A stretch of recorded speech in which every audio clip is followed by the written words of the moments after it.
One of the concepts that many retail and even hedge fund managers fail to grasp is the tendency for um, easy phases in the market to be followed by difficult phases, and difficult phases to be followed by easy phases. This is a chart of gold. Let me get rid of the indicator. And you can see this playing out pretty clearly.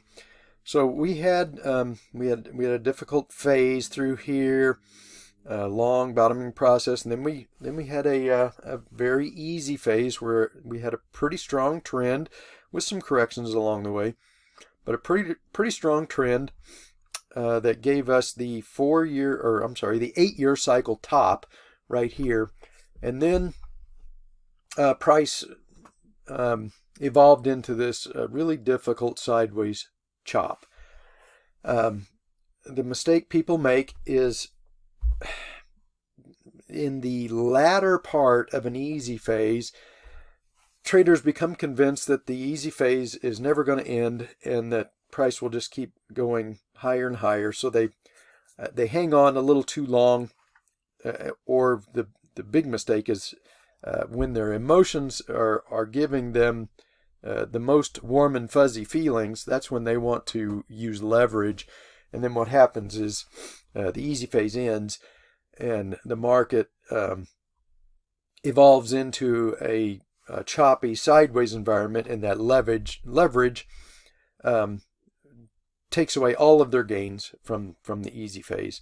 And most people don't catch the beginning of the easy phase. They're by the same token, the longer a difficult phase lasts, the more convinced traders become that the difficult phase is never going to end, and then they're not able to adapt when the easy phase begins. And I tried to warn people back here when we got this triple bottom that gold was ready to move into an easy phase. We'd had enough of this difficult phase. It was time for an easy phase. This was the 8-year cycle low. I stressed to my subscribers to not screw up this easy phase as we came out of the 8-year cycle low, and yet many people still did it. They tried to trade in and out, assuming that overbought conditions would trigger a sell-off. And then they missed big chunks of this move, because in the beginning of especially of an intermediate advance, overbought tends to embed in the overbought condition. So overbought doesn't mean the same thing as when you're in the declining phase or you're in one of these choppy sideways phases. So last year was a perfect example. Now let me go to the stock market. All right, so this is the NASDAQ. And then this is the problem we had. We had this massive rally triggered by all the QE, the central banks, pumped into the market to bring us out of the COVID recession. That stretched price way too far above. This is a weekly chart, so this is the 200-week moving average. Stretched price way too far above the 200-week moving average, and so I warned people. I said 2022 is going to be a difficult year. It's not a year to be using leverage. You don't really want to expect anything is going to trend. Just try to get some base hits. Don't do any damage to your portfolio. If you can, keep your portfolio even or maybe just up a little bit, then that's going to be a huge win. And then you'll be set up for when the next easy phase in something begins. So now let me show you oil. All right, so I tried to warn people about this as well. Just a monster move out of that bottom. Oil actually went negative right here at the bottom in March of 2020. And we just had a monster move. And people became very enamored of the energy sector. And they wanted to keep pushing and pushing this. And I warned people, first off, we were getting late in the 3-year cycle, and it was time for commodities to dip down into that 3-year cycle low. But I warned people that after an easy phase like this, we were going to have a difficult phase, and that's what we're having. We're getting, we've had the move down into the 3-year cycle low. This was probably the bottom of the 3-year cycle low, so we're probably now starting the advancing phase. But this has the look of some kind of a rounded bottom, so we're probably going to have some more basing here in energy before we're ready to get any momentum on the upside. Another one that people became very enamored of was uranium. They just kept pushing and pushing here, and I warned people right here as we were moving into this top. I said, I think we're probably about to enter a difficult, choppy period. This was just a monstrous move, and we were going to have some consolidation and some sideways trading for a while before this would be ready to run again. But I saw people, every time we get some kind of a little rally, people are calling for, the uranium to make the next leg up, and it's just not ready yet. Now, uranium may have made a final 3-year cycle low right here along with oil and the rest of the CRB. But again, this is part of the energy sector, and I don't know that this is going to be ready to move quickly just yet. All right, here's another one, the coal and the coal stocks. When I actually lost a lot of subscribers to this. I tried to warn people. In early 22, when the stock market became difficult, traders started looking around for something that was trending, and this is another one like uranium that they jumped onto because this had been trending strongly. But it had been trending strongly for a long time, and I tried to warn people, probably going to become difficult.